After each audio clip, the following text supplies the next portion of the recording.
Nah, jadi malam ini kita akan coba lihat ya eh, bagian-bagian dari chapter dari materi 2 minggu lalu, dan minggu ini ya soal Fourier transform, dan kita akan coba memahami itu sehingga punya overview yang cukup baik ya, dan nanti skillnya cukup untuk bisa lulus ujian gitu ya. Nah, jadi Fourier transform itu apa sih ya? Jadi pada dasarnya ya Fourier transform adalah eh, cara untuk melihat sinyal kita mempunyai komponen frekuensi apa saja. Begitu ya, karena sistem kita itu dikasih input berupa sinusoid kompleks ya. Jadi sebenarnya gelombang sinus ya yang berayun dengan periode tertentu, tapi karena kompleks dia ada bagian real, ada imajinernya. Bentuk eh, matematiknya ditulisnya dalam bentuk rumus Euclid ya. Jadi E pangkat J omega T itu yang bisa dipecah menjadi cos omega T ditambah sin omega J sin omega T begitu ya. Sehingga kita secara bersamaan mendapatkan komponen frekuensi yang diwakili oleh kosinus dan sinusoidnya itu yang kita jumlahkan begitu ya. Nah, lalu dengan cara seperti itu, Haikin itu menunjukkan ya, kita bisa punya 4 macam Fourier transform ini nih, yang disebut dengan 4 nama ya, Fourier series. Series itu artinya discrete ya, karena bentuknya adalah seri angka-angka ya di frekuensi domain. Ya, jadi kalau yang namanya Fourier series atau discrete time Fourier series ini artinya di frekuensi domain itu discrete ya.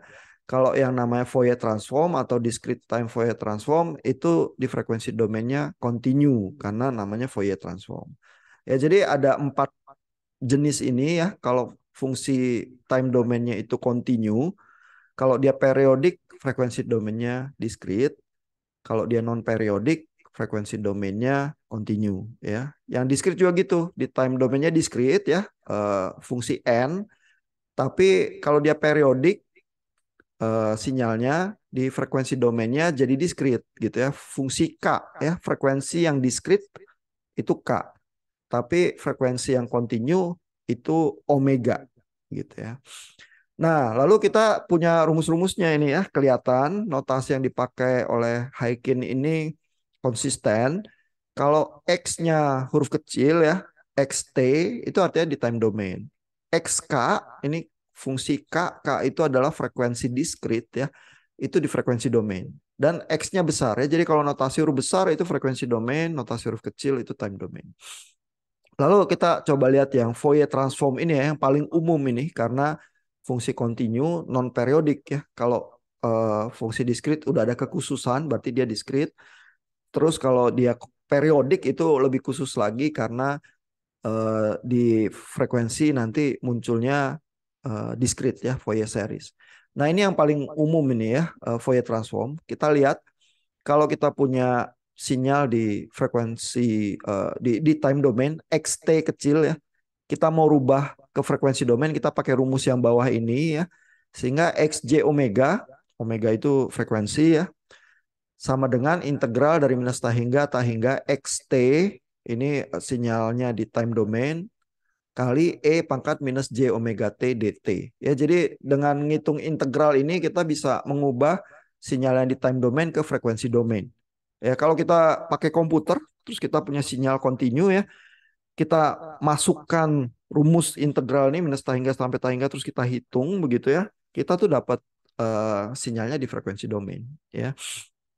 Nah, di program Python yang tersedia di Learn itu ya, itu ada contoh Fourier transform dari sinusoid biasa aja. Ya, jadi sinyal sinus terus di Fourier. Kebetulan di Python ada fungsi FFT ya yang dipakai itu fast Fourier transform. Nanti kalau kenapa bisa fast kita bahas di chapter berikutnya ya. Nah, fungsi FFT itu menghasilkan sinyal frekuensi domainnya itu ya kalau di program Python yang didemonstrasikan itu, sehingga Bapak-bapak kalau melihat eh, program itu ya dan meniru codingnya gitu ya. Sinyal apa aja tinggal dimasukin ke program Python itu Bapak-bapak dapat komponen frekuensinya. Itu dicontohkan untuk sinyal sinus yang sederhana. Kalau sinyal sinus kan dia cuma punya satu frekuensi ya karena dia bergetar di frekuensi tertentu. Nah, itu jadinya di frekuensi domain kalau Bapak-bapak lihat programnya itu satu garis aja tuh diskrit di satu titik frekuensi tertentu begitu ya. Nah, lalu kalau cara balikinnya gimana ya? Selalu ada di setiap kotak ini ada cara balikinnya ya dari frekuensi domain. Misalnya ini XJ omega dikali E pangkat J omega T D omega terus diintegral minus tahingga sampai tahingga dikali seper 2pi itu dapat XT di time domain. Jadi dari frekuensi domain mau ke time domain ada rumusnya juga ya. Nah, untuk jenis-jenis Fourier yang lain ya itu basically notasinya mirip hanya menyesuaikan dengan jenis Fourier transformnya.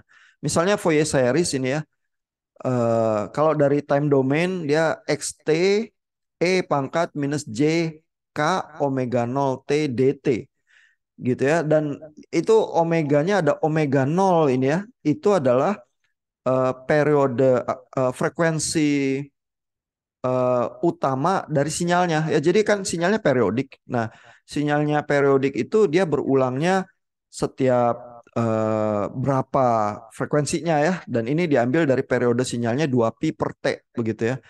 Jadi logikanya adalah kalau kita punya sinyal yang berulang ya periodik, maka kalau saya mau Fourier transform saya cukup lihat satu periode aja sih karena abis itu kan dia ngulang gitu ya.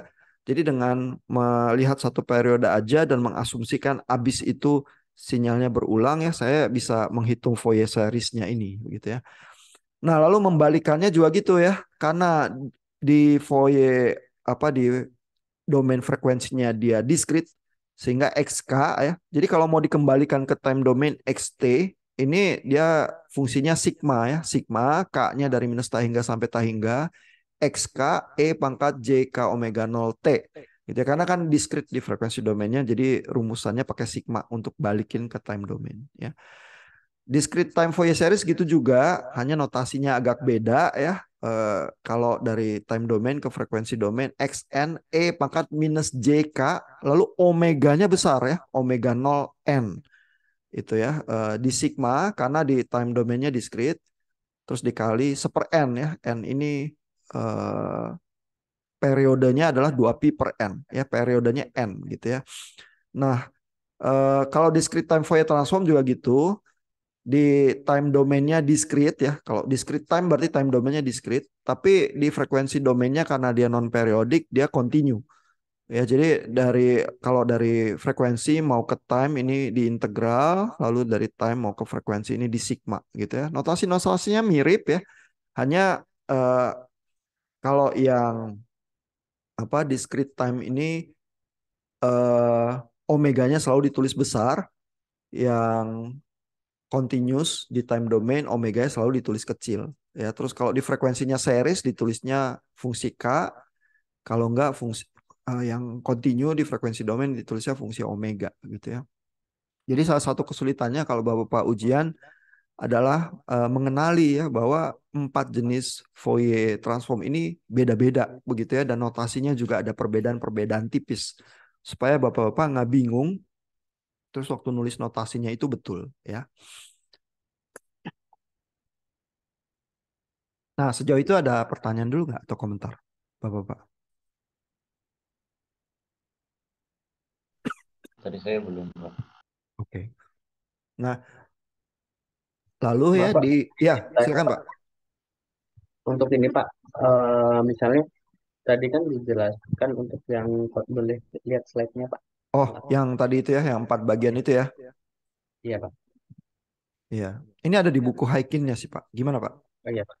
Untuk yang ini Pak, yang continuous, waktu itu pas saya lihat di buku Hakim saya agak bingung di ini Pak. Ketika sinyal tersebut discrete dan di frekuensi domainnya itu periodik itu contoh bentuknya itu yang seperti apa ya Pak ya? Jadi Apakah ya Pak? periodik atau non periodik itu sebenarnya ada di time domainnya Pak.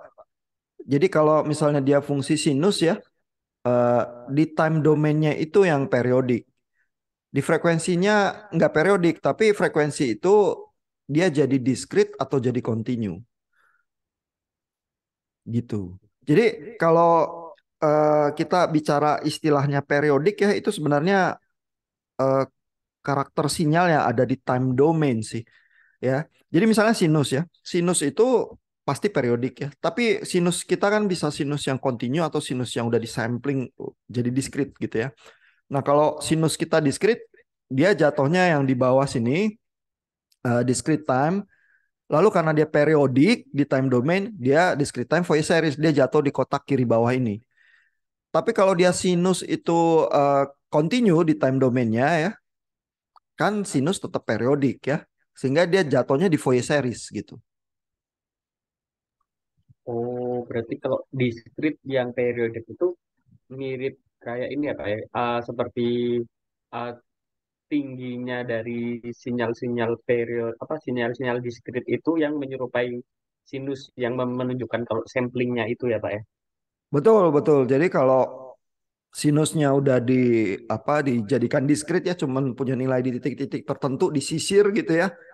Terus dia jadi diskrit. Nah, itu discrete time Fourier series. Nah, pada kenyataannya ya, kalau kita kerja dengan komputer, kita tuh selalu kerja dengan DTFS ini nih. Tapi kalau di alam, sinyal kita tuh kebanyakan analog ya, nggak diskrit di alam itu kan. Jadi kita sebenarnya kalau di alam atau secara natural kerjanya pakai Fourier transform ini. Tapi kalau di komputer, kita kerja selalu pakai discrete time Fourier series ini. Jadi ini yang kotak kanan atas atau kotak kiri bawah nih.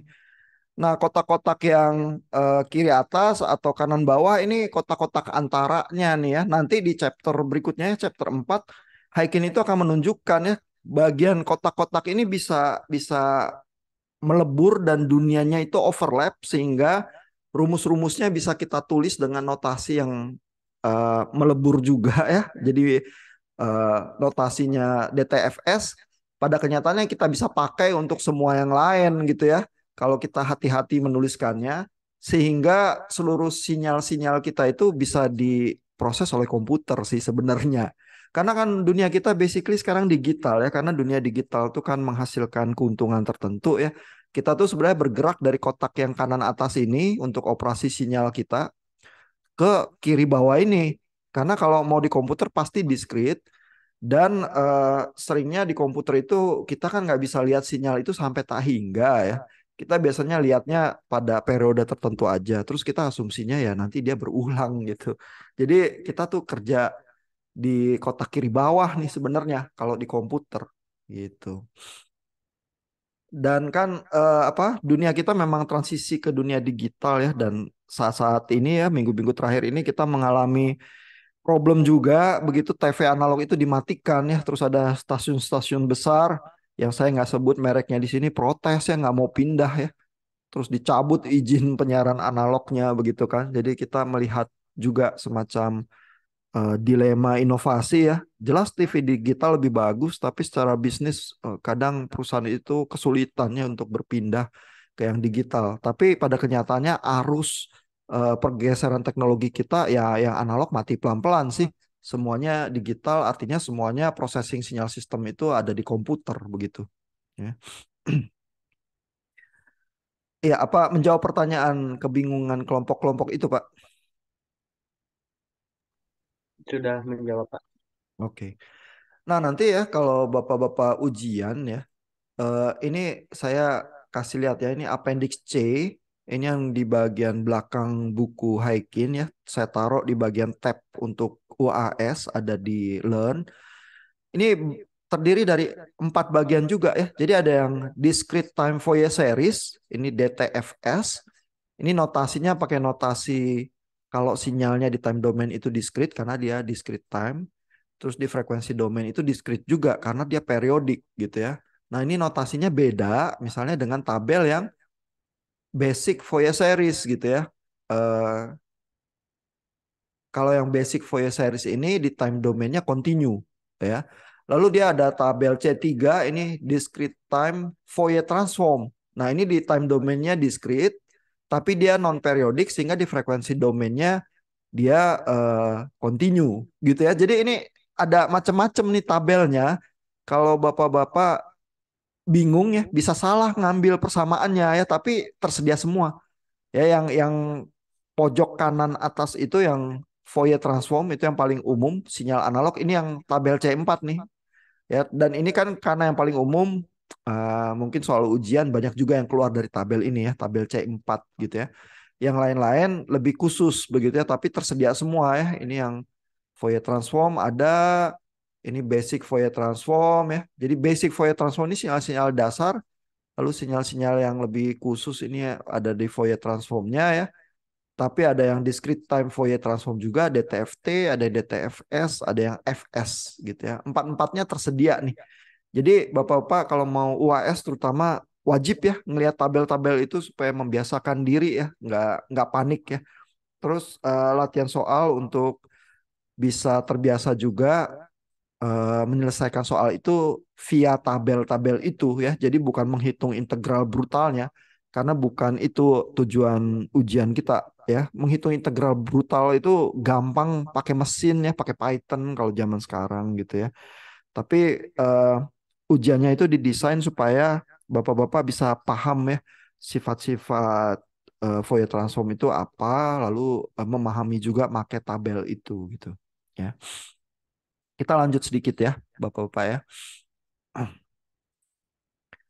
Nah, tadi kita lihat itu ya rumus-rumus dasarnya dan pemahaman dasar ya dari Fourier transform, yaitu kita bisa melihat sinyal itu di frekuensi domain ya. Eh, saya memang taruh berbagai film juga di Learn ya. Terus ada yang film yang saya forward juga ke grup WA ya. Itu tuh berusaha menunjukkan interpretasi yang lebih ilustrasi ya. Bagaimana kalau gelombang-gelombang sinusoid kompleks itu kita jumlahkan sehingga membentuk sinyal tertentu di frekuensi domain gitu ya. Itu supaya Bapak-bapak sebenarnya punya bayangan intuitifnya kalau nulis integral minus tahingga sampai tahingga xt e pangkat minus j omega t dt itu apa yang terjadi gitu ya.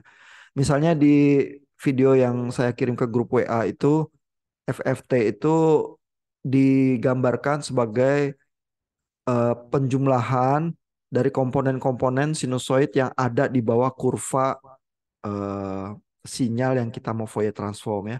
Dan di video itu juga dijelaskan Fourier transform itu menjadi penting waktu Perang Dunia Kedua karena ada grup yang mengusahakan perdamaian, berusaha ngecek kalau bom nuklir itu diledakkan di tanah, eh, di tempat yang tersembunyi di tanah ya. Kalau di udara atau di air gampang ketahuan. Tapi kalau ada negara yang melakukan percobaan nuklir di bawah tanah, kalau kita ukur getarannya ya dengan teknik Fourier transform, kita bisa berusaha membedakan ledakan getaran yang dihasilkan ledakan bom nuklir dengan misalnya gempa bumi yang terjadi sehari-hari gitu. Karena komponen frekuensinya berbeda. Jadi senjata utamanya tools yang dipakai Fourier transform gitu ya. Itu ada nonton filmnya aja ya.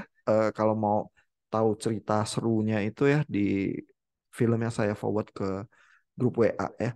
Nah, itu silakan coba dinikmati ya film-film yang ilustrasi yang semacam itu.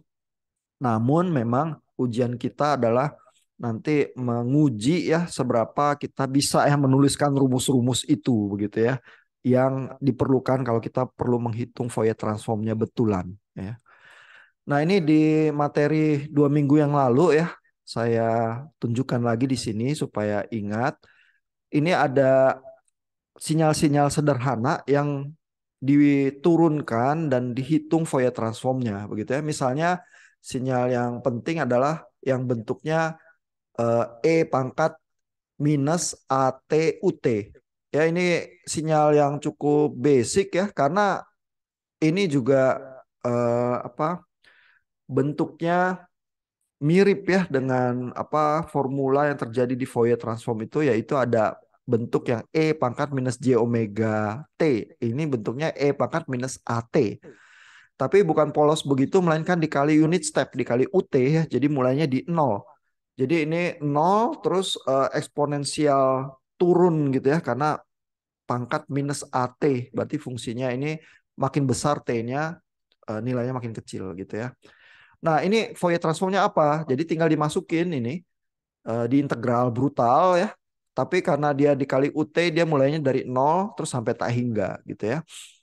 Eh, nah lalu untuk A-nya lebih besar dari nol, jadi E pangkat minus AT-nya itu makin lama makin kecil. Terus kalau dihitung gitu ya, ini mulainya dari nol karena dikali fungsi UT, maka E pangkatnya ini bisa jadi satu ya, dijumlahkan eh, pangkat eksponensialnya ini.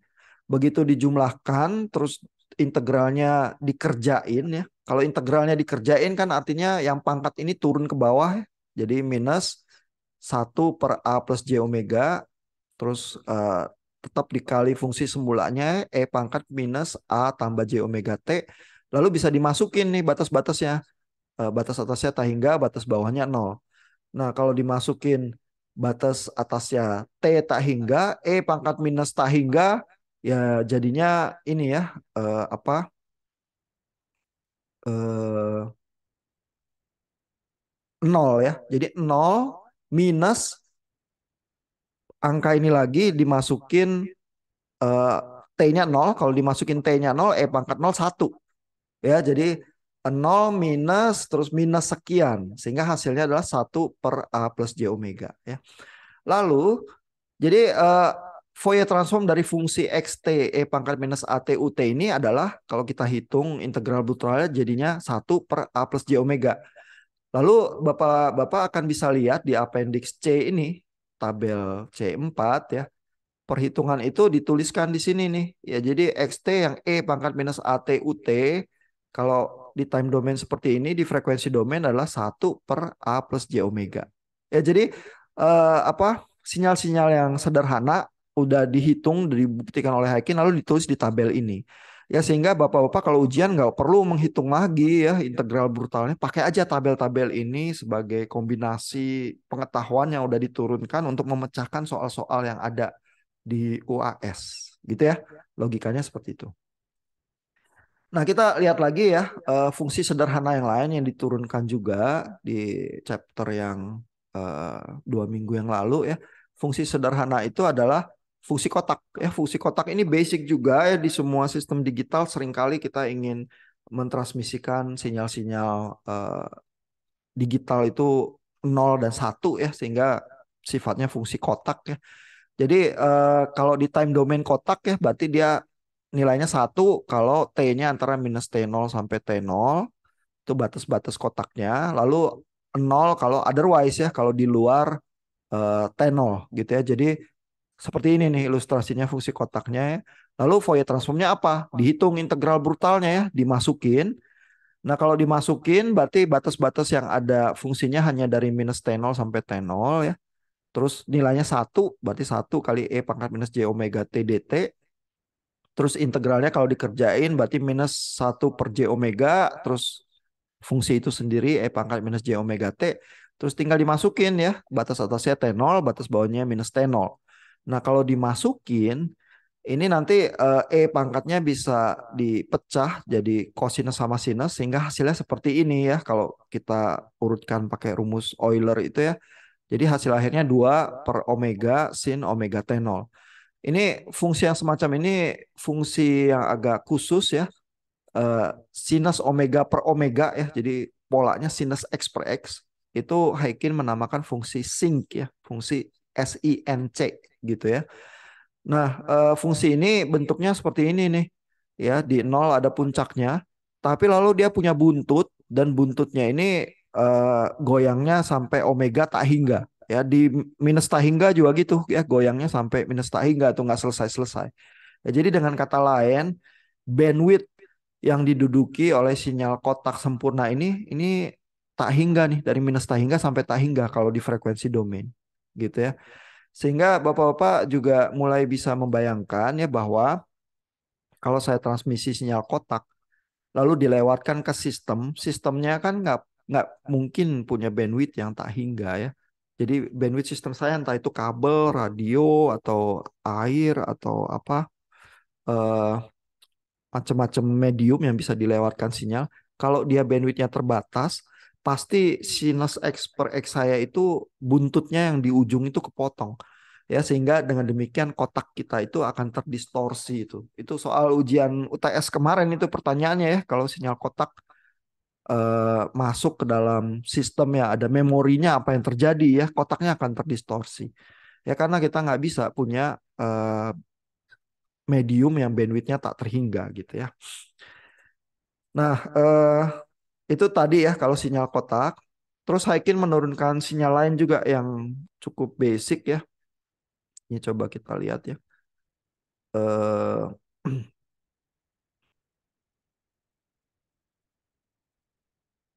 ini di example 3.26 ya, sinyal kotaknya itu di frekuensi domain.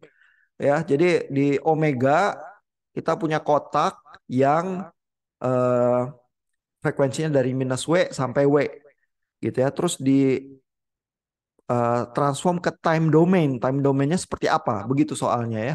Sehingga kalau di time domain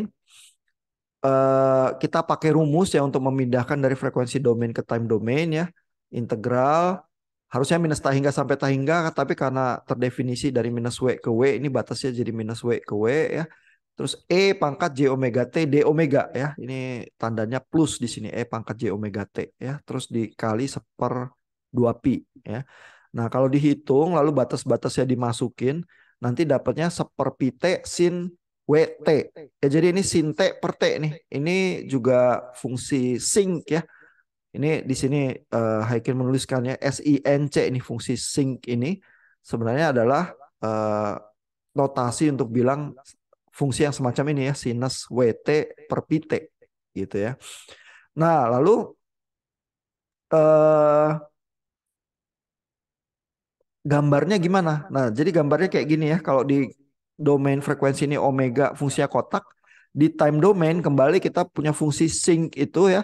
Tapi dia buntutnya sampai waktu tak hingga ya, waktunya dari minus tak hingga sampai tak hingga ya. Nah, ini juga semacam apa fenomena yang menarik ya yang kita pelajari karena artinya ya kalau saya mau punya filter yang memfilter frekuensi secara keras ya hanya melewatkan frekuensi yang dari minus W sampai W sehingga bentuknya kotak begitu ya. Impuls responsnya dari sistem saya, dari filter saya itu ya, kalau saya buat di time domain, maka HT-nya, impuls responsnya itu harus dari minus tahingga sampai tahingga.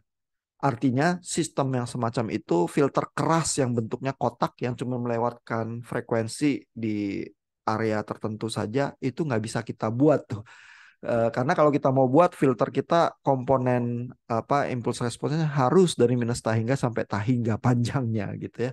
Jadi pada kenyataannya kalau kita mau memfilter frekuensi filter kita itu bentuknya nggak bisa kotak sempurna ya, melainkan ada tempat dia turun itu dengan lebih apa lebih kontinu gitu karena kotak itu kan tiba-tiba ya itu berarti eh, di time domainnya kita akan dapat impulse response yang impossible untuk kita buat gitu ya. Tapi kalau sekedar menuliskan rumusnya lalu Fourier transform ya bisa kita tulis ya. Cuma ntar dibuat di rangkaian listriknya ya nggak bisa ya karena setiap medium punya keterbatasan fisik ya.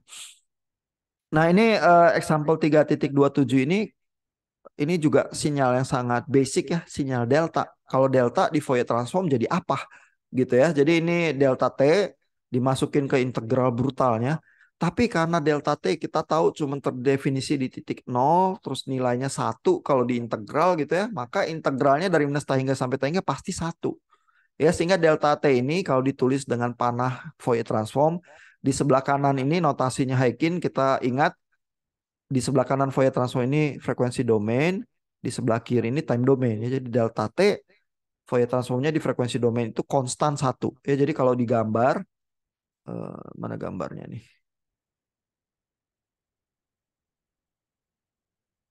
Ah, Haikin nggak kasih gambarnya ya. Bentar-bentar, coba kita lihat.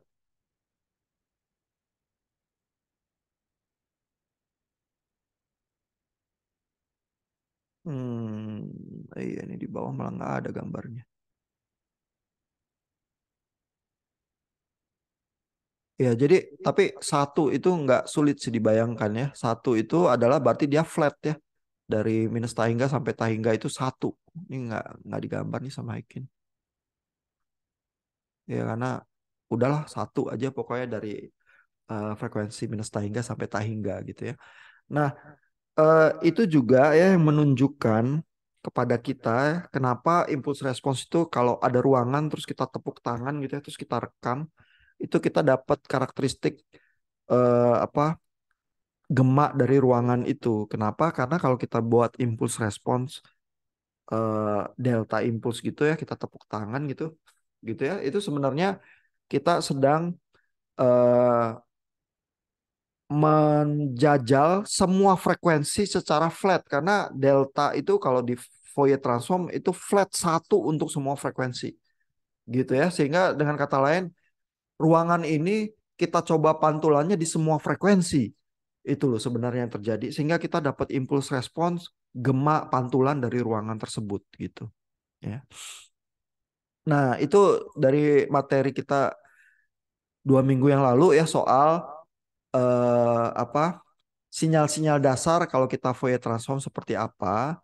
Dan di tabel itu semua sinyal-sinyal dasar yang penting itu terlihat ya di tabel C ini yang appendix. Kelihatan delta T X J omega nya 1 itu tadi yang udah diturunkan ya.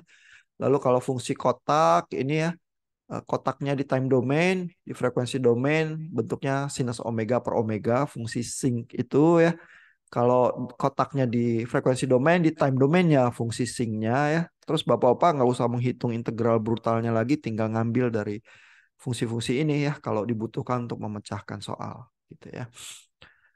Nah, tapi sifat-sifat penting Fourier transform itu apa aja ya? Nah, itu eh, kita lihat di materi yang minggu lalu ini ya. Saya coba ulang beberapa hal yang sangat penting. Yang paling basic tentu sifat Fourier transform itu linier ya.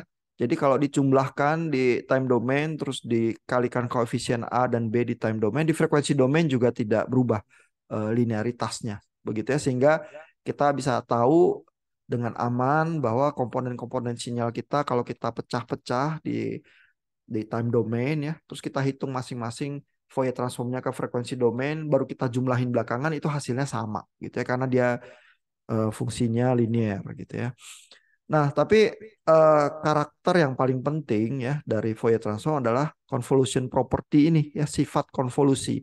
Ya ini diturunkan oleh Haikin ya, penurunannya Bapak-bapak bisa berusaha pahami sendiri dengan membaca atau melihat recording dari tahun lalu ya. Tapi kesimpulannya yang dikotakin ini nih ya, bahwa kalau di time domain itu terjadi konvolusi ya, HT konvolusi XT, di sebelah kiri tanda panah ini time domain ya, maka di frekuensi domain itu konvolusi jadi perkalian. Ya karena diturunin rumusnya keluarnya perkalian ya, sehingga XJ omega kali HJ omega sama dengan YJ omega ya. Jadi dengan demikian maka Fourier transform bisa menyelesaikan ya problem konvolusi yang rumit. Kalau di time domain kan Bapak-bapak udah ngerasain ya UTS ngitung konvolusi itu rumit gitu ya. Nah, kalau kita paksa ngitung di time domain rumit, kita pindahin dulu ke frekuensi domain dengan tabel itu. Terus di frekuensi domain jadi gampang, jadi tinggal perkalian ya. Begitu kita udah dapat hasil perkaliannya, Y-nya, ya YJ omega nanti kita transfer balik ke time domain jadi YT. Itu jadi bisa menyelesaikan persoalan yang tadinya sulit sekali diselesaikan di time domain karena sifatnya konvolusi ya. Ini ada satu contoh example 331 ya. Ini kalau Bapak-Bapak lihat XT-nya adalah seperti T sin pi T. Ini adalah fungsi sinus sinus X per X itu tadi ya, yang fungsi sing itu yang punya buntut sampai tak hingga gitu ya. Lalu HT-nya bentuknya sama nih, seperti T tapi sin frekuensinya lebih ada 2 kali lipat ya, sin 2 pi T gitu ya. Ini sama tapi basically fungsi sing yang sampai tak hingga gitu ya. Kalau dibayangkan di time domain harus dihitung konvolusinya, ditubruk gitu rumus konvolusinya ya. Terus sinyal kita dari minus tak hingga sampai tak hingga ya kita amsyong ya ngitung konvolusinya gitu ya. Tapi konvolusi semacam ini dengan sangat mudah kita hitung karena XT ini kalau ditransform Fourier transform pakai lihat tabel itu ke frekuensi domainnya, frekuensi domainnya jadi fungsi kotak.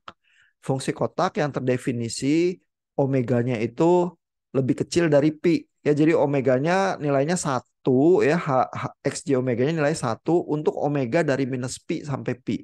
Ya. Lalu yang ht-nya juga gampang, jadinya fungsi kotak, cuman batas frekuensinya beda.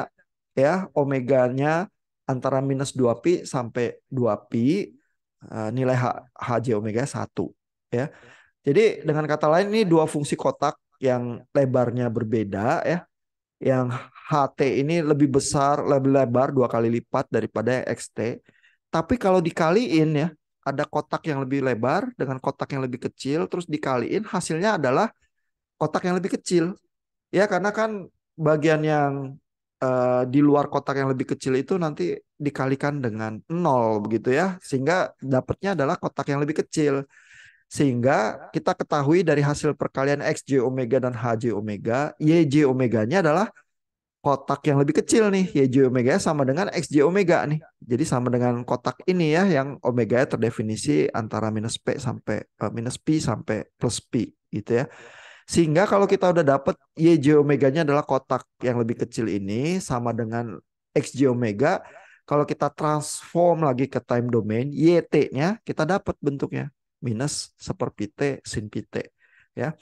Jadi dengan apa muter lewat frekuensi domain, tadinya yang di time domain konvolusi ini nggak bisa diselesaikan, lalu dengan 4 baris sederhana aja bisa kita selesaikan di frekuensi domain. Ya jadi convolution property itu properti yang paling penting ya dari sifat Fourier transform ya, itu pasti akan keluar di ujian tuh.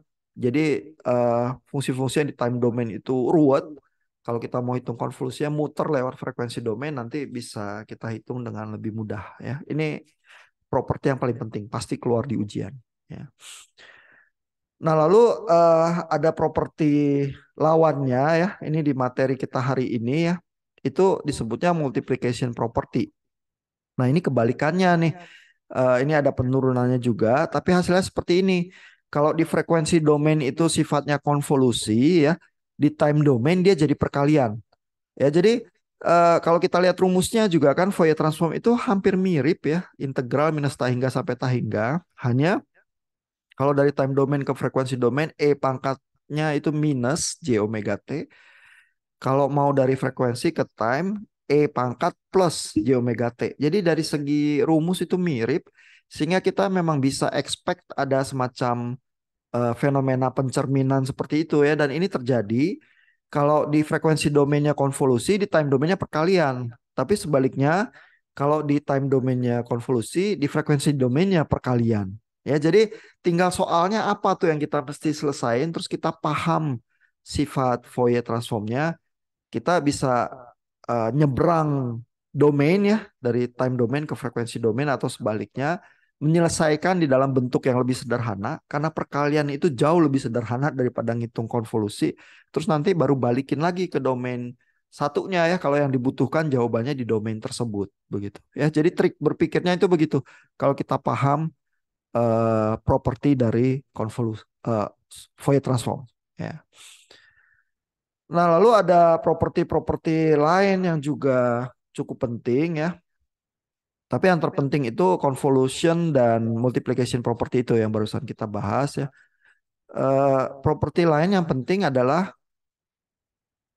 misalnya ini ya.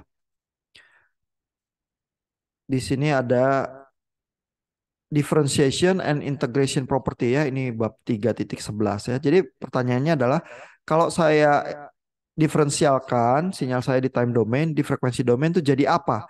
Ya ini dihitung integral brutalnya dimasukin. Lalu kan E pangkat J omega T itu kalau diturunkan fungsinya ya J omeganya jadi turun ya ke bawah ya. Sehingga di rumusan frekuensi domainnya kita dapat tambahan perkalian dengan J omega. Jadi dengan rumusan semacam ini kita tahu kalau di time domain itu sampai kita turunin fungsinya di frekuensi domain kita yang kita bisa baca dari tabel gitu misalnya ya kita tinggal kaliin dengan J omega gitu misalnya. Nah, lalu kalau yang di frekuensi domain yang diturunin gimana? Nah, itu ada apa fenomena pencerminannya tuh ya. Jadi ini ada penurunannya lagi. Ini kalau di frekuensi domain XJ omega kita turunin, di time domain yang muncul adalah perkalian JT ya, tapi karena notasinya kan kebalik tandanya ya. Jadi ini minus JT dikali XT ini di time domainnya. Kalau frekuensi domainnya kita turunin ya. Nah, lalu kita juga bisa bayangin ya kalau diferensiasi itu muncul perkalian dengan J omega ya atau JT, maka kalau diferensiasi begitu kalau integral kali kebalikannya ya, ada pembagian dengan J omega gitu ya. Nah, ini Heikin menunjukkan lagi ya kalau diintegrasi dimasukin ke rumusnya maka Y J omeganya jadi seper J omega tuh. Tadi kalau diferensial dikali J omega, kalau integrasi jadi seper J omega ya.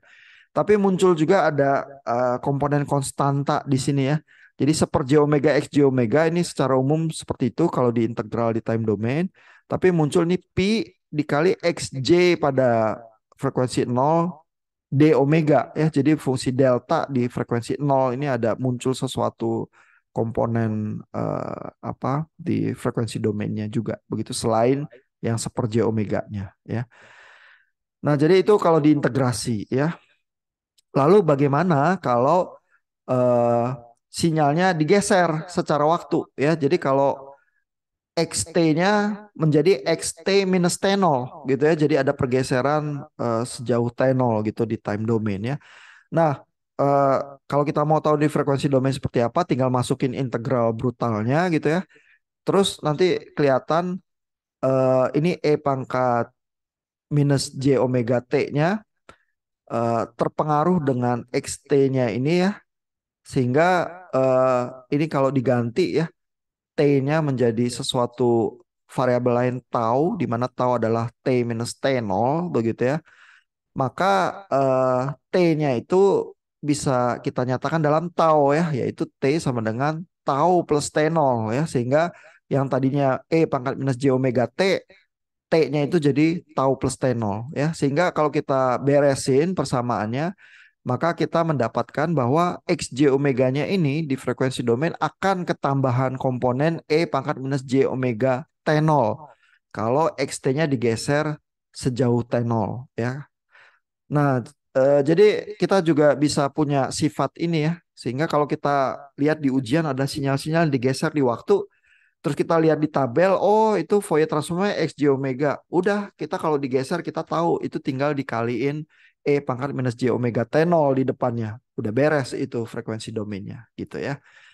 Nah, selain time shift property, ada juga fenomena cerminannya yaitu frekuensi shift property ya.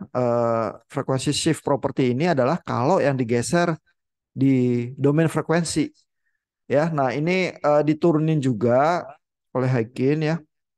Lalu ini Heikin juga selalu punya tabel ini yang merangkum 4 jenis apa FT, FS, DTFT, DTFS ya. Coba kalau kita lihat FT-nya ya. Ini karena yang notasinya rada simpel, gampang dilihat mata ya. Kalau di frekuensi domain XJ omega, terus frekuensinya ini kita geser sejauh gamma ya, omega minus gamma. Di time domain terjadi perkalian dengan E pangkat J gamma T.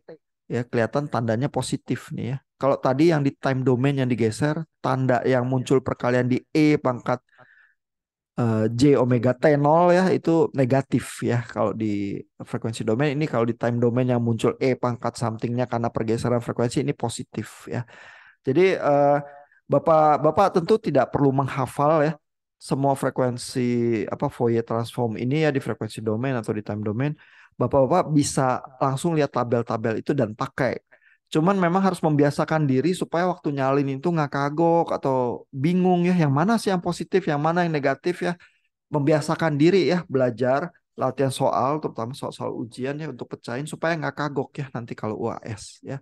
Karena itu mirip-mirip sih kadang ya, cuman beda tanda atau kadang-kadang dikalikan E pangkat J omega T, dikali lain dikalikan dengan J omega gitu ya. Nah itu kalau nggak pernah lihat sama sekali terus berusaha belajar waktu ujian walaupun open book itu bisa bisa kalap gitu ya. Jangan belajar pas ujian ya, belajarnya sebelum ujian ya. Nah,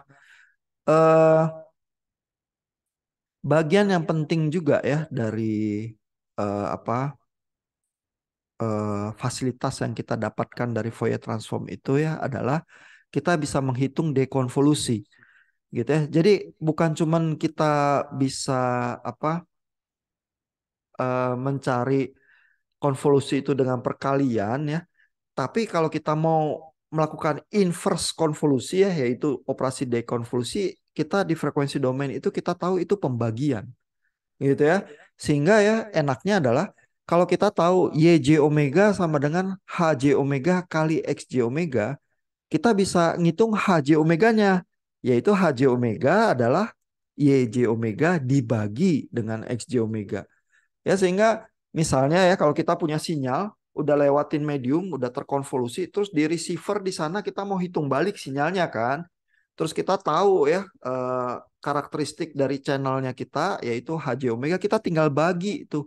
Dan operasi pembagian itu gampang ngitungnya dibanding kalau operasi dekonvolusi hampir nggak bisa dihitung gitu ya. Konvolusi aja ribet, apalagi inverse konvolusi ya. Ribetnya nggak nggak ketulungan begitu ya.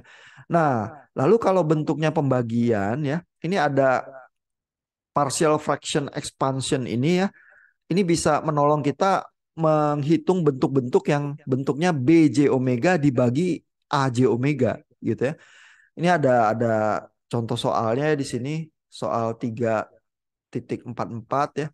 Misalnya ada sistem MEMS accelerometer, ini ada parameternya ya, sehingga HJ omeganya kalau ditulis persamaannya kayak gini ya. Ini udah di soal yang di chapter sebelumnya begitu ya.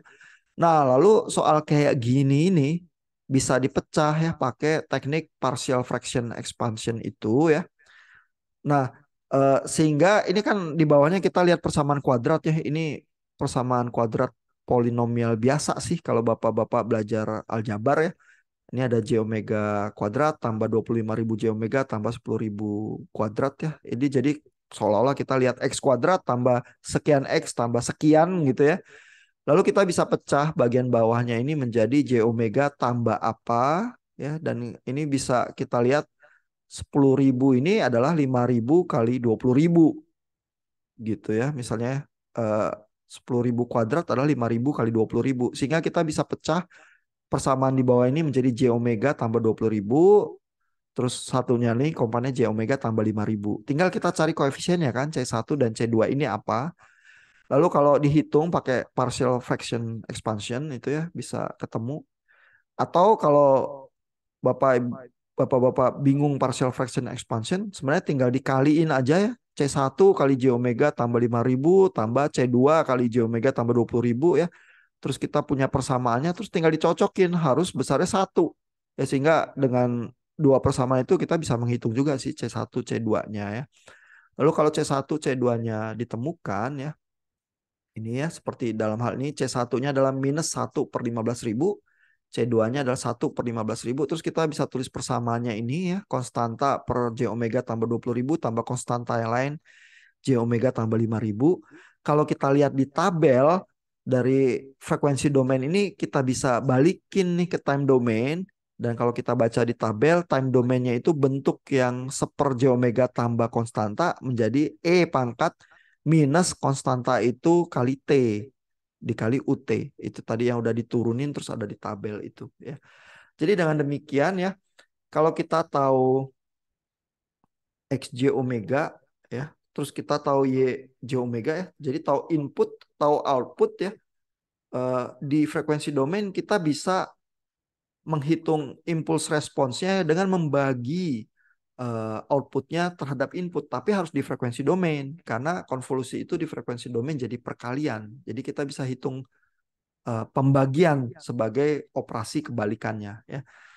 Nah, ini teknik partial fraction expansion ini ya, ini ada appendix khusus di Heikin. Saya pasang juga di Learn kalau buat ujian ya. Jadi kalau bingung melakukan partial fraction expansion, ini ada penjelasannya di lampiran ya. Terus ada contoh soalnya juga. Ini lebih ruwet sedikit. Pangkat 3 polinomnya di bawah terus dipecah jadi tiga komponen persamaan seperti itu ya. Lalu dikerjain gitu ya.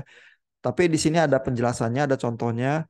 Kalau ujian keluar pangkat-pangkat tinggi ya bisa lihat apa lampirannya ini untuk lihat tekniknya pecahinnya gimana gitu ya.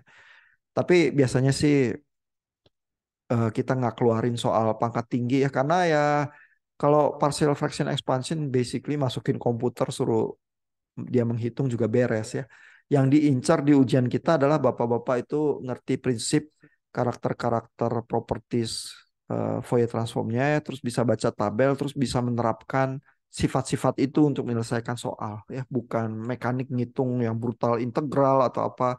Itu semua pakai komputer sekarang mah soal gampang gitu ya. Nah, saya ingin tunjukin lagi ya satu properti yang agak complicated ya, ada di akhir chapter yang untuk hari ini. Properti-properti lainnya saya lewatkan ya, tapi Bapak-Bapak bisa lihat ya di video-video recording yang tahun lalu ya, atau di video yang dibuat oleh teman-teman angkatan yang lalu ya. Dan jangan dilewatkan ya, siapa tahu keluar di ujian properti yang kebetulan malam ini kita nggak bahas ya.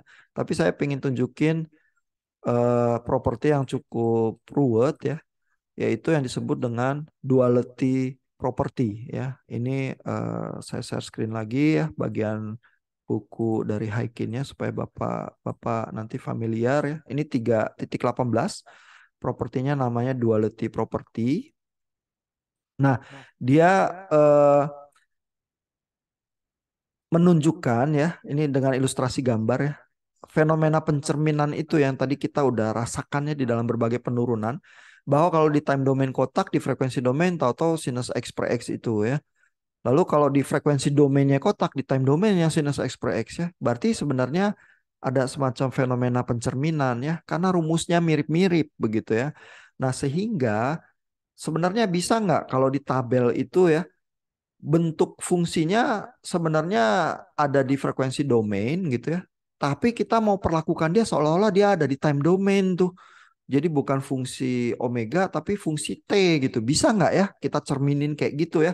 Karena kalau tabel kita nggak ada gitu ya, kita pakai pencerminannya aja. Tapi gimana cara pakainya? Nah itu properti duality ini nih ya.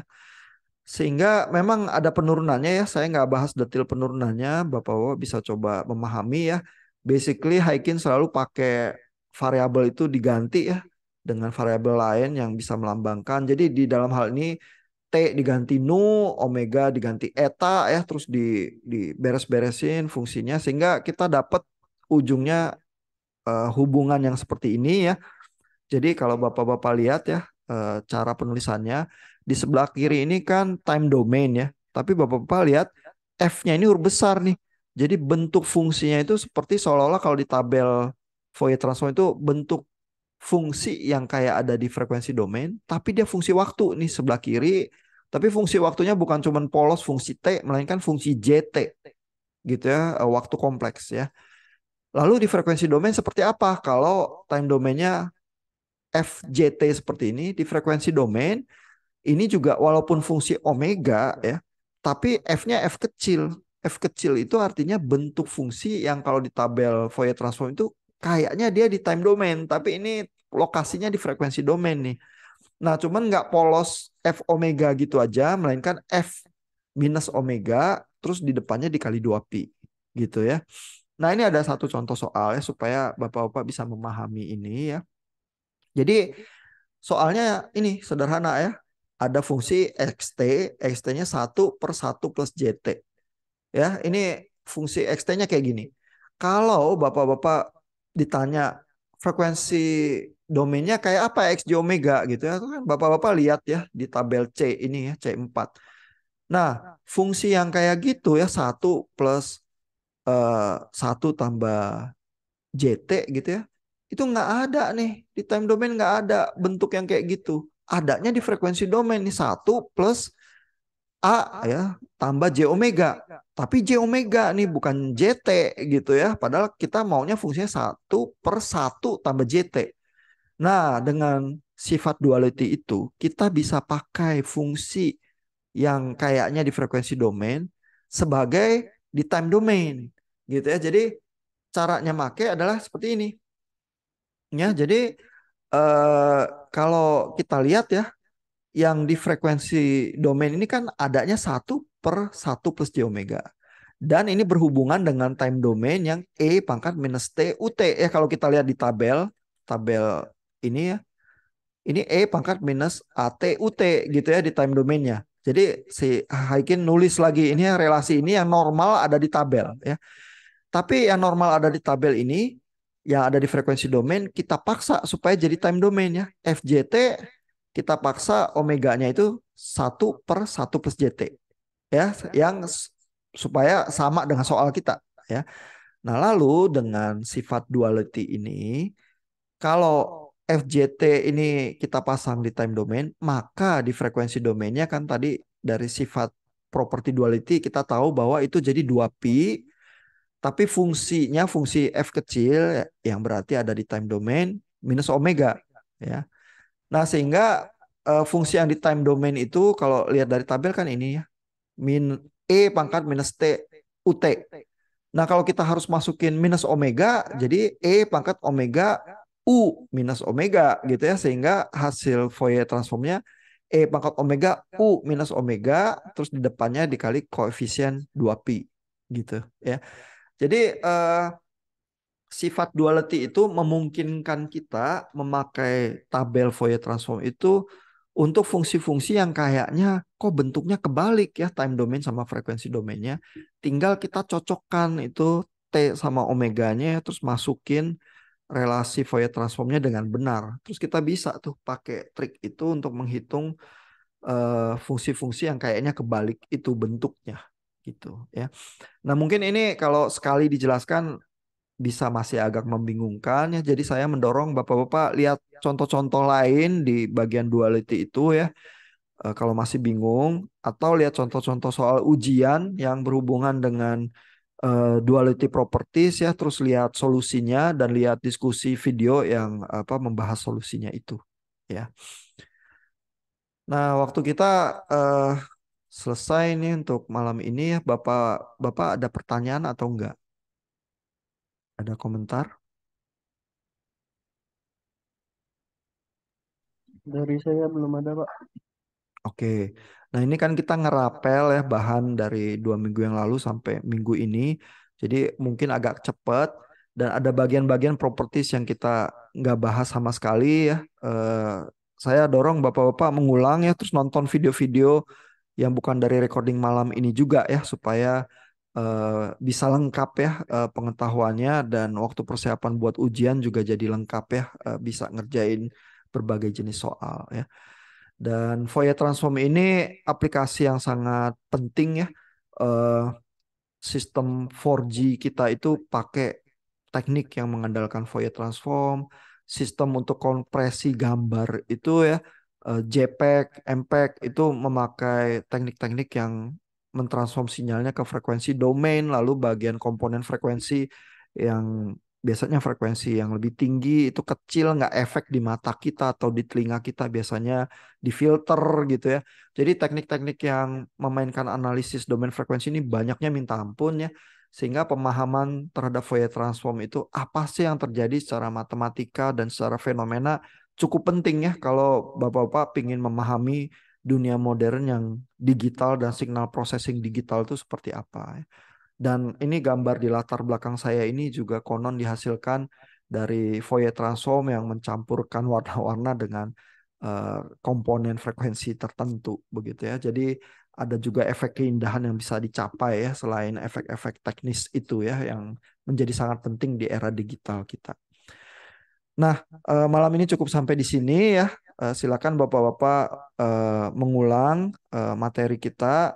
Nanti besok juga saya akan publish quick quiz untuk Bapak-Bapak bisa merefresh ingatan dengan mengerjakan quiz itu yang nanti akan tersedia di Learn ya. Selamat malam Bapak-Bapak, selamat istirahat.